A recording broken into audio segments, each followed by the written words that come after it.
Менде суроо бар. Андай болса, бул мыйзам кабыл алынгандан кийин Кыргызстан коңшу өлкөлөргө суу сата алабызбы? Баа кантип аныкталат? Свет сата алабызбы? Баа кантип аныкталат?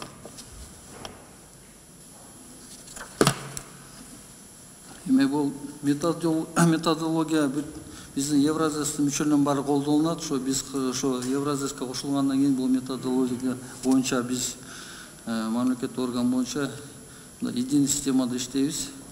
Анан ошо бардыгы товар обмен бүт ошо единый подход менен баарыбыз пайдаланабыз да. Ушундай методология менен иштешебиз. Анар Атбаевич. Сөткө түшүнүксүз да.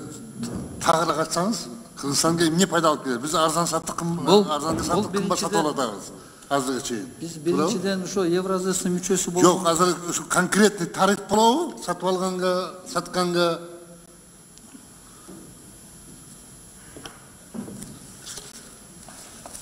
Биякта тариф боюнча биякта кризис болгондо биз бул коңшудан өтө кымбат сатып алдык. Сатканда арзан сатабыз. 3 эсе арзан сатабыз да. Кеп ошондо болот атпайбы?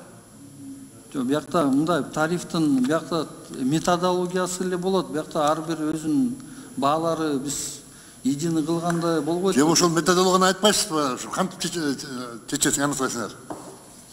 Ошо методология ар бир өзүнүн эмеси менен эсептейт да. Бизде өзүбүз ошо эмнеси менен эсептейт? Ошону түшүндүрүп берсеңиз бизге.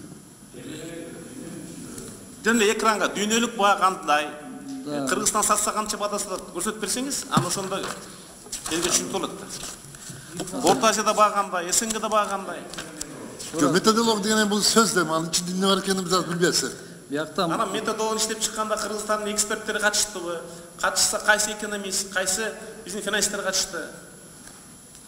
Биякта ошо расмий тилинде айтып койсом, уруксат берсең, бизде ошо бул протокол боюнча методику расчета тарифов при осуществлении между государственными членами. То есть биз мамлекеттин ортосунда ушундай тариф боюнча эме болсо единый методология менен эсептегендей кылабыз да.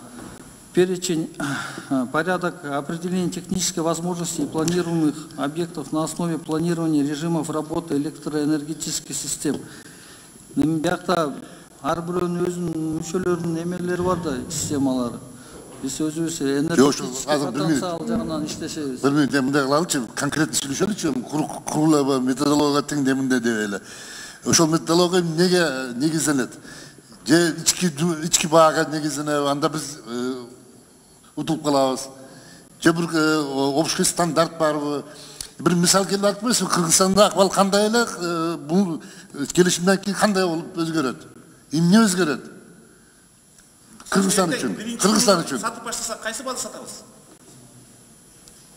Эртең сатып баштасак биринчи күнүнөн баштап кайсы баада сатабыз? Бизде эме бул методология ар бир өзүнүн эме потенциалы менен эме кылышат да. Биздин, например, мына энергетический потенциалыбыз бул эң мындай эмебиз болот да. Башка мамлекеттер там калтырбайлы атомдук станциядан. Кана капаш. Бул мен билбейм азыр, мен мисалы үчүн даканса түшүнө албай койдум да. Кыргызстанга эмне алып келет? Бул жалпы же мода үчүн эле кол коюп атабызбы? Ошо бул мисалдар менен, цифрлар менен алып келсинчи, анан карайлы буну. Бир түшүнгөн киши, билген киши алып келсин. Анда урматтуу комитеттин мүчөлөрү Анвар сунуш болду, кийинкиге калтырылды. Докладчы даяр эмес экен.